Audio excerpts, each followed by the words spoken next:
내가 너를 빚었단다. 나는 너의 토기자니 내가 너를 만들면서 얼마나 기뻐했는지. 예수께서 본래 마르다와 그 동생과 나사로를 사랑하시더니 나사로가 병들었다 함을 들으시고 그 계시던 곳에 이틀을 더 유하시고 그 후에 제자들에게 이르시되 유대로 다시 가자. 라삐여, 방금도 유대인들이 돌로 치려 하였는데 또 그리로 가시려 하나이까? 낮이 12시간이 아니냐. 사람이 낮에 다니면 이 세상의 빛을 보므로 실족하지 아니하고 밤에 다니면 빛이 그 사람 안에 없는 고로 실족하느니라. 오늘도 하나님께서 말씀하십니다. 그 말씀이 우리의 마음에 새겨지시고 그 말씀이 우리의 능력과 힘이 될 줄 믿습니다. 오늘은 이제 지난번에 함께 나누었던 나사로 이야기를 계속해서 하고자 합니다. 그 나사로 이야기 안에 이틀을 더 유하시고 라는 제목을 가지고 말씀을 나누고자 합니다. 장례식장에 갈 때 이제 우리가 예배를 인도하러 가기도 하고 제가 보통 이제 그리고 기도하러 갈 때가 있어요. 이렇게 예배를 인도하러 가거나 기도하러 갈 때 가끔씩 좀 난감할 때가 있어요. 마음이 어려울 때가 있습니다. 돌아가신 분이 예수님을 믿지 않고 돌아가실 때 예배 인도할 때도 그렇고 기도할 때도 좀 마음이 어려울 때가 있습니다. 죽음이라는 것은 분명히 슬픔이에요. 고통입니다. 더 이상 이 땅에서 볼 수 없기 때문에. 그러나 그리스도에게는 천국의 소망이 있기 때문에 그 죽음이 또한 끝이 아니기 때문에 하나님의 말씀을 통해서 육신적 결과는 슬픔이지만 말씀을 통해서 힘을 얻고 위로함을 받습니다. 다시 만날 그날을 기다리기 때문에, 기대하기 때문에. 그래서 위로 예배, 입간 예배, 반 예배를 통해서 마음이 슬프지만 그래도 하나님을 통해서 천국의 소망을 다시 한번 되새겨 볼 때 소망을 가지고 힘을 얻습니다. 그런데 돌아가신 분이 예수를 믿지 않고 불자라면, 불심이 또 깊은 불자라면 이제 그런 일가 있어요. 두 분 중에 한 분은 예수를 믿는데 한 분은 예수 믿지 않고 교회 안 다니고 불교회 하시는 분이 계셔요. 그럴 때 어쨌든 이제 아내든 남편이든 이제 한쪽이 믿고 있기 때문에 돌아가시면 가서 위로 예배를 드립니다. 또 이제 계속해서 다 전체 예배를 다 주관에다가 또 예배를 드리기도 하고요. 근데 그 돌아가신 분이 불교이든 다른 무교이든 예수를 믿지 않고 돌아가셨을 때는 그래서 참 힘들 때가 있어요. 어려울 때가 있어요. 기도하도 그렇고 예배 인도할 때도 그렇습니다. 죽은 자를 위해서 어떤 기도를 해야 될까? 그분이 예수를 믿고 돌아가셨으면 천국의 소망 가운데 이제 참된 안식을 누리고 계실 것이기 때문에 소망의 기도를 할 수 있는데 그렇지 않으면 참 기도가 어렵게 됩니다. 그래서 이 죽은 자에 대한 기도에 대해서 부정적으로 말씀하시는 목사님들이 계십니다. 기도는 능력이고 힘이지만 죽은 자를 향해서 기도할 때 그것이 어떨까라는 그러한 질문을 가지게 합니다. 오늘 우리가 함께 본 본문은 이제 예수님께서 이 땅에서 살아있는 자를 위해서 오셨음을 잘 보여주고 있는 본문이에요. 나사로에 대한 이야기. 베단에 살고 있는 나사로가 중병에 들었기 때문에 이제 너무나도 위급해진 거예요. 그래서 노이들인 마다와 마리아는 예수님께 도움을 급히 청합니다. 빨리 사람을 보내어 와달라고 도움 요청을 합니다. 이때 예수님의 반응이 바로 5절부터 7절까지 말씀인데 한번 볼까요? 시작. 예수께서 본래 마르다와 그 동생과 나사로를 사랑하시더니 나사로가 병들었다함을 들으시고 그 계시던 곳에 이틀을 더 유하시고 그 후에 제자들에게 이르시되 유대로 가자 하시니, 분명히 본문에 보시면 예수님께서 나사로를 어떻게 사랑하신다 이렇게 말씀하고 있어요. 사랑하셨다. 그럼 어떻게 해요? 사랑하는 나사로가 병들었기 때문에 어떻게 해요? 빨리 하는 일을 멈추고 나사로에게 가서 죽음 가까이 있는 나사로를 고쳐주는 것이 나사로를 사랑하시는 주님의 모습이 되리라 우리는 생각을 합니다. 그런데 우리 주님께서는 당시 머무시던 그곳에서 이틀이나 더 머무신 후에 나사로가 있는 곳을 향해 출발한다는 것입니다. 왜 예수님께서는 그 소식을 듣고 즉각적으로 출발하지 않았을까요? 그 이유가 39절 말씀에 기록되어 있습니다. 볼까요? 시작. 예수께서 이르시되 돌을 옮겨 놓으라 하시니 그 죽은 자의 누이 마르다가 이르되 주여 죽은 자니까 나가게 되었음에 벌써 냄새가 나나이다. 예수님께서 당시 머무시던 곳에 이틀 더 있다가 나사로를 찾아가는데 이미 나사로는 죽었어요. 죽은 지 며칠이라고요? 사흘, 나흘. 며칠이에요? 사흘, 나흘. 헷갈리세요? 4일. 하루 이틀, 사흘, 나흘이잖아요. 4일이 됐어요, 4일. 죽은 지가 4일 됐대요. 생각을 해보세요. 예수님께서 머무시는 곳에서 베다니까지는 약 꼬박 하루가 걸려요. 하루가. 그러면 마다와 마리아의 요청에 의해서 심부름을 했던 사람이 올 때 하루가 걸리잖아요. 그렇죠? 근데 예수님께서 거기에 이틀 더 머무셨어요. 3일 걸렸어요. 3일. 그리고 예수님께서 머무시는 그곳에서 베다니 다시 그것도 하루 걸려요. 4일 지나요. 4일. 그런데 지금 말씀 보시면 나사로가 죽은 지 나흘 때 나흘. 이 말이 뭘 의미합니까? 마다와 마리아가 지금 나사로가 중병이 들었으니까 예수님 도와주십시오 하고 요청을 해서 사람을 보냈잖아요. 보낼 때 이미 나사로가 죽은 거예요. 보낼 때. 이 심부름꾼은 나사로가 죽은지 몰라요. 이미 떠나왔기 때문에. 그 당시 전화가 있는 것도 아니고 핸드폰에 있는 것도 아니니까 열심히 달려서 예수님께 가서 나사로가 중병에 걸렸으니까 와주십시오. 마다와 마리아의 간절한 그 요청을 아마 직접 알렸습니다. 그런데 예수님은 그 누이들의 요청에 즉각적으로 응답하지 아니하고 이틀이나 더 머무신 후에 오신 것입니다. 왜 그랬을까요? 이미 그 신부님이 와서 요청을 했을 때는 나사로는 이미 죽었어요. 이미 이제 하나님께서 나사로를 향한 계획은 분명히 있어요. 우리가 알다시피 죽은 자를 다시 살리시는 부활의 영광을 많은 사람들이 보게 하시잖아요. 근데 그것 말고 예수님께서 이틀 더 머무신 것은 이미 나사로는 죽었기 때문에 그 이틀 동안 지금 예수님께서 머무시는 그곳에서 살아있는 자를 향해서 그 땅에 살아있는 자를 살리시는 구원에 관한 일들을 하고 계셨다는 것입니다. 예수님께서는 죽은 사람이 아니라 살아있는 사람을 위해서 이 땅에 오셨어요. 살아있지만 아직도 예수를 모르기 때문에 하나님을 모르기 때문에 죽어가는 그 자들을 향해서 이 땅에 오신 것입니다.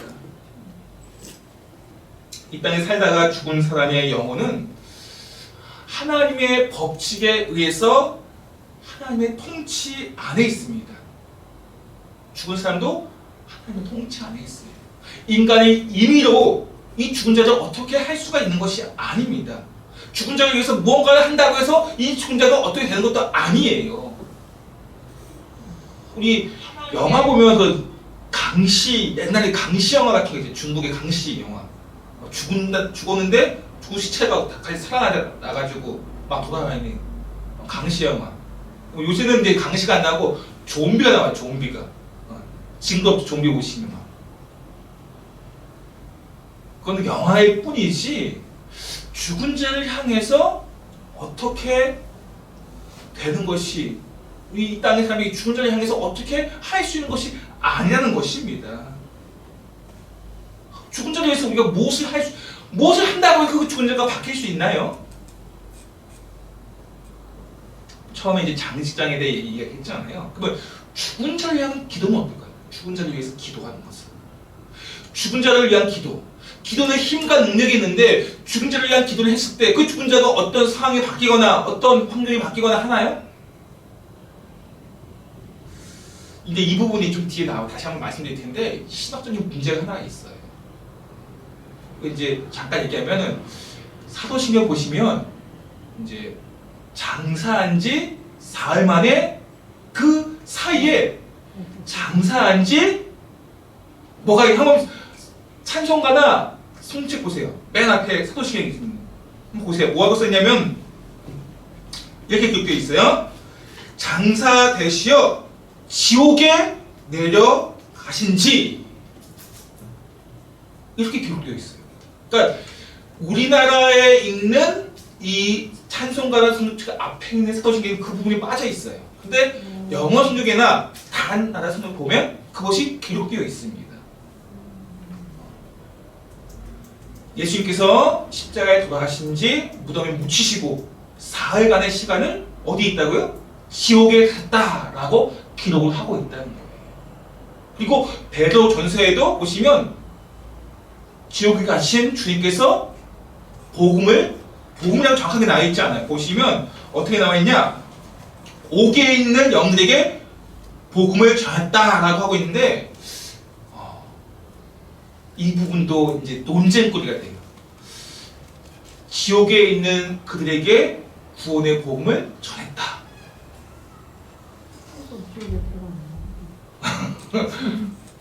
우리가 이 부분 말씀을 보면 사도신경에 기록되어 있고 말씀에도 우리가 알고 있는데 이 부분이 우리는 지옥에 가면은 끝이잖아요.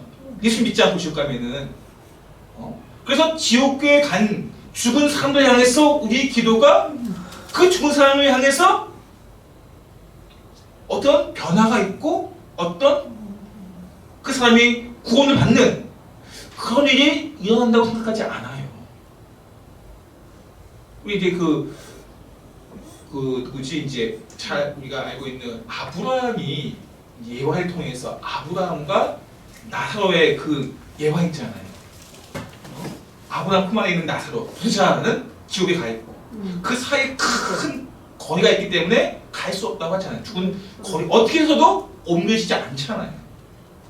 그런 것들을 보게 되고 근데 또 베드로전서의 말씀을 보시면 또 달라요. 한번 찾아볼게요. 베드로전서 3장 18절에서 한번 볼게요. 없습니다. 앞에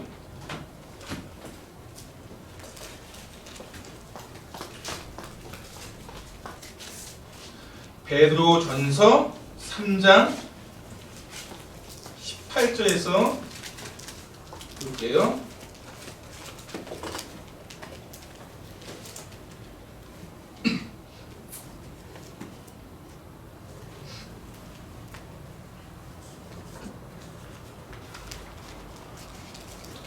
신약성경 380면이에요.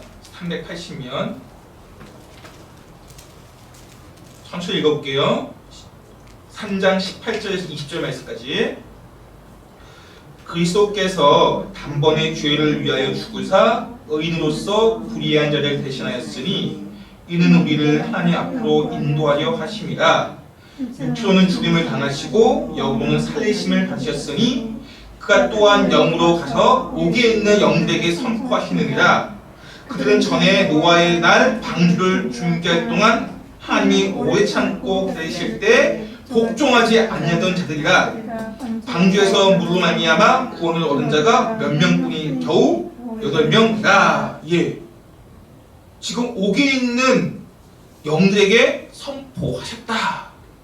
그 옥에 있는 그 옥은 이제 지옥이겠죠. 지옥에 있는 영들에게 어떻게 노아의 날 이 방주 때 이 방주를 준비했던 하나님께서 오래 참으시고 기다렸지만 복종하지 않은 거예요.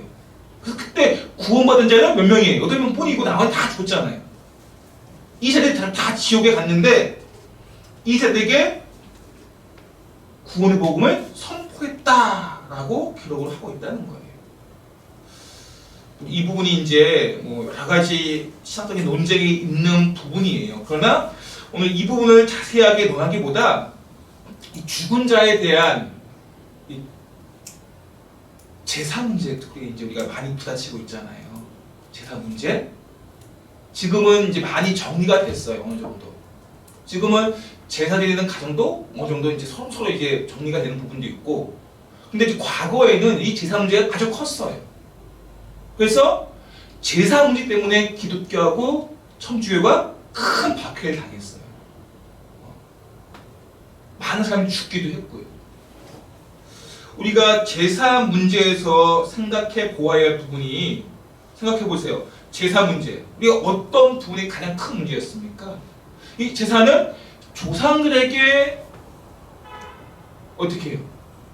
그들을 기리고 조상신이 우리를 지키고 보호해 준다고 생각을 합니다.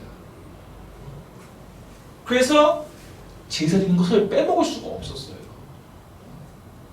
꼭 지켜야 할 것이 바로 제사였습니다. 그것이 바로 예전에 유교 사회였던 문화였어요. 그러나 기독교는 이것을 우상 숭배다라고 하고 있기 때문에 제사를 드리지 않았습니다. 이것이 큰 문제가 되어서 이제 많은 기독교인들이 천주교와 박해를 당했고요. 그런데 이제 이 천주교인들이 바뀌어진 분이 있어요. 천주교가 어떻게 바뀌었냐? 제사로 인해 고통당하는 교인들을 위해서 제사를 받아들였어요. 카톨릭교 좀 아시나요? 그들은 제사에 대해서 드리는 것에 크게 개의치 않다는 거. 근데 양보하지 않은 것은 이 위패를 세울 때 신위라고 하죠. 신위. 그게 무슨 뜻이냐면 귀신의 자리예요. 귀신이 이제 그 신이라는 말이 귀신이 돌아오는 자리. 그래서 신위라는 말은 쓰지 않는다. 위패를 가지더라도 보통 이제 예수님 믿지 않고 돌아가신 분은 이 위패를 가지고 그 옆에 신위라고, 우리는 뭐 교회에서 집사, 목사, 권사 이렇게 쓰잖아요. 끝에 그 위패 옆에. 근데 신위라는 말 써요. 귀신이 오는 자리, 그 의미예요.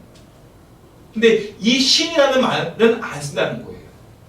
왜냐하면 그들도 이 귀신에 대해서 귀신을 믿고 경배하는 것은 아니잖아요. 분명히. 귀신이 공중에 나는 권세가 아닌가? 권세 잡는 자가?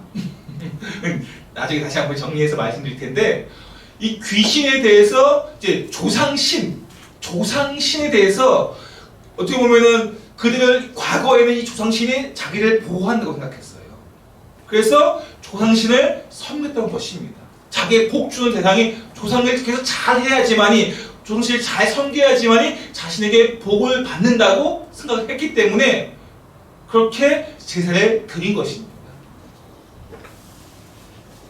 그러나 이제 우리는 이것은 이제 카톨릭도 종교적인 측면에서는 어떻게 귀신을 섬기고 경배하는 그 부분에서는 제거했어요. 신이라는 말을 통해서. 그러나 이 제사가 자신의 조상들을 추모하고 우리 할아버지 할머니를 추모하고 기억하고 그리고 그분들이 행했던 선한 뜻을 내가 쫓아가는 것. 그리고 제사를 통해서 어떻게 해요? 함께 모이잖아요. 그렇죠? 그럼 형제자매가 모여서 함께 결속하는 것. 거기에 의미를 두면서 이제 제사를 드리는 것에 대해서 크게 개의치 않았다는 거예요. 카톨릭에서는. 그러니까 우리 개신교는 아직도 그렇지 않아요. 그렇죠? 개신교는 제사는 우상 숭배이다라고 해요. 우리가 이제 그 부분에 대해서 좀 더 생각해 보아야 할 부분이 한 가지 있다면은 모든 것이 죽은 자를 위해서가 아니라 살아있는 자를 위해서 해야 된다는 거예요. 하나님께서 예수님께서 이틀을 더 머무신 것은 거기에 남아있는 사람들을 위해서 복음을 증거하시고 치유하시고 하기 위해서 살아있는 자들을 위해서 하신 거예요. 이미 나사로는 죽었기 때문에 죽은 나서 다시 부활시키는 것을 언제든지 하실 수 있는 일이기 때문에 지금은 살아있는 이들을 향해 복음을 전하시고 치료하시고 그게 더 중요하기 때문에 우리는 이 부분에 대해서 이제 공동체 내에서 교회 내에서 또한 우리 삶에서 죽은 자를 향한 그러한 예식이 아니라 장례식도 마찬가지예요. 죽은 자를 향한 예식이 아니에요. 그 죽은 사람을 위해서라기보다 그 죽은 사람을 우리가 기억하면서 모이신 사람들이 이제 그 안에 복음을 듣고 또는 예수님을 만날 수 있는 그런 자신을 돌아볼 수 있는 계기를 위해서 장례 예식을 통해서 예배를 드리는 것입니다. 결코 죽은 자를 향한 기도가 되는 것이 아니에요. 죽은 사람은 우리의 기도를 통해서 그 사람의 삶이 바뀌어지는 것이 아닙니다. 근데 오늘 아까 베드로전서나 사도신경 안에는 그런 것들에 대해서 충돌하고 있는 논쟁의 부분이 있어. 그래서 우리가 여기에서 기억하고 우리가 생각해야 할 부분은 우리 하나님은 하늘과 땅만이 아니라 음부까지도 통치하시고 다스리시는 하나님이시고요. 그리고 이 땅에 생명이 있는 사람들의 구원을 위해서 지금도 일하고 계시는 하나님이심을 우리에게 깨닫게 한다는 거예요. 지금도 살아있는 사람을 향해서 우리의 삶을 향해서 일하고 계시다는 것입니다.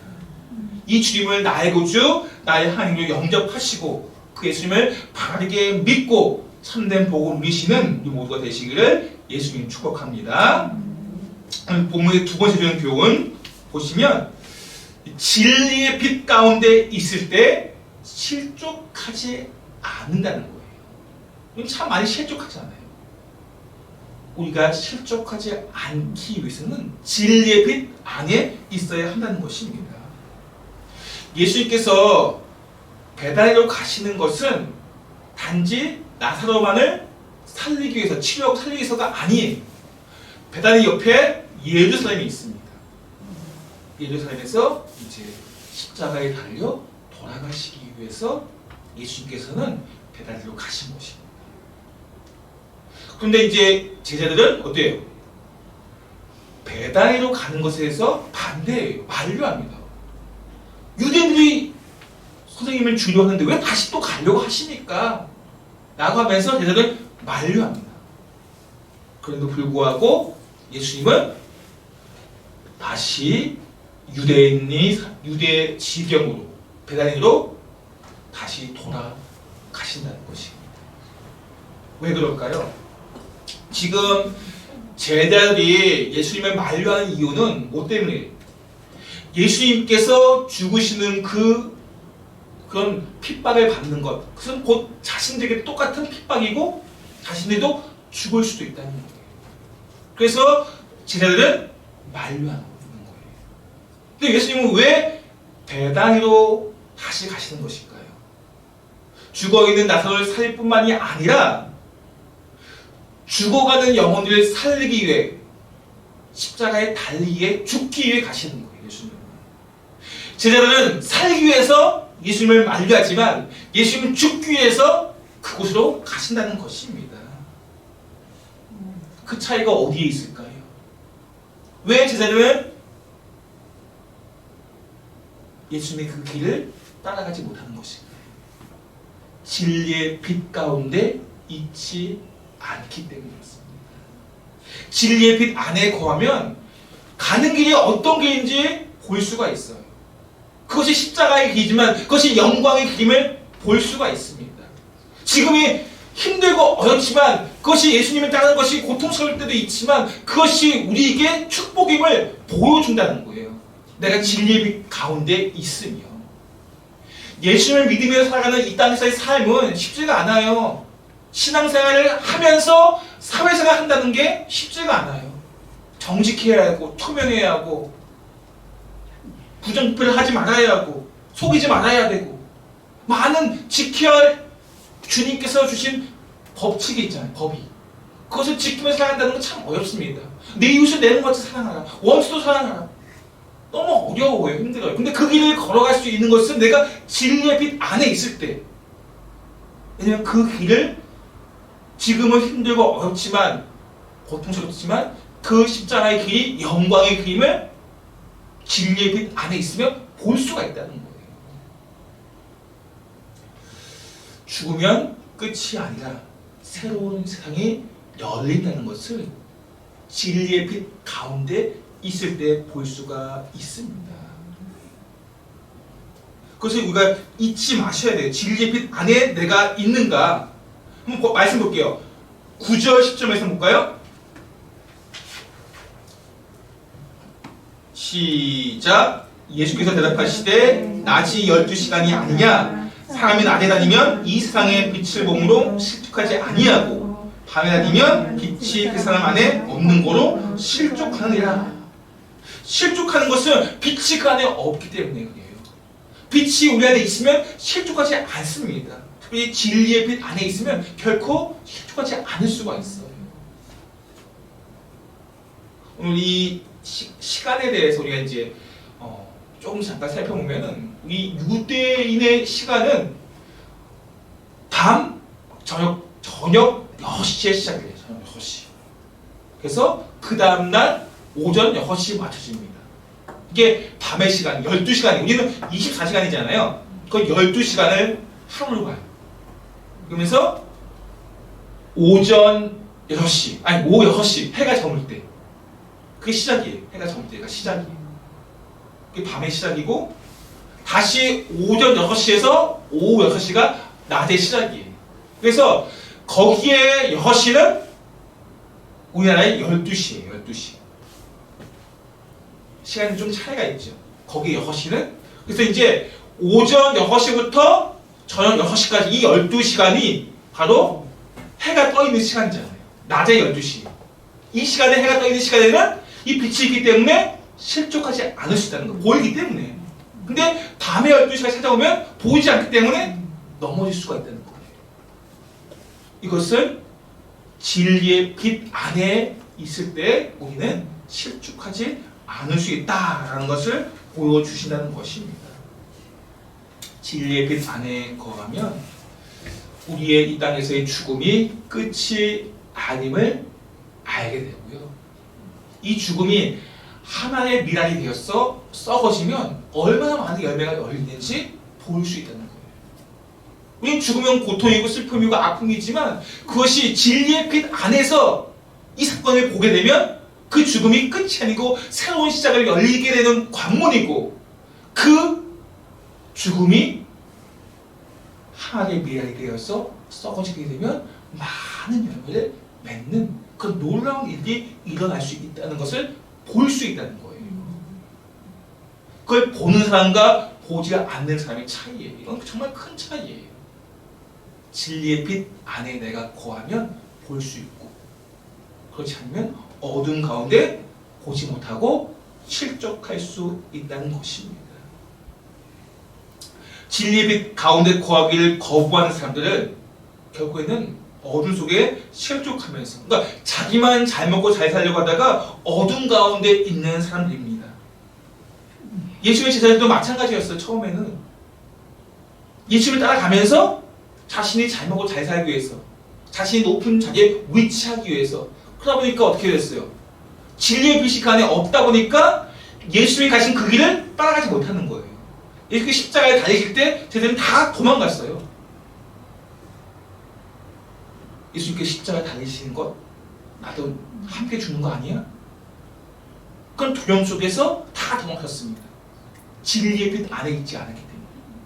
다시 예수님께서 제자에게 나타나셔서 진리의 빛 안에 그들이 거할 때 그들은 이제 예수님을 뒤따라 십자가의 길을 걷게 되었습니다. 그 십자가의 길이 영광의 길, 그것을 보았던 것입니다. 볼 수 있었던 것입니다. 오늘 우리가 이 진리의 빛 안에 거하는 사람들, 그러한 삶을 우리가 사셔야 돼요. 그 삶은 자기의 유익보다 다른 사람들의 유익을 먼저 생각하고 자기의 생명보다 다른 사람의 생명을 더 위하고 사랑하게 됩니다. 그것이 바로 진리의 빛 안에 거하는 삶의 모습입니다. 오늘 이 저녁에 다시 한번 이 말씀을 통해서 우리가 진리의 빛 안에 빛으로 충만한 삶을 사셔가지고 어두운 이 세상 속에서 실족하지 아니하고 세상을 바르게 바라보시면서 영원한 삶을 향해 나아가시는 그러한 참된 그리스도 되시기를 예수님으로 축원드립니다.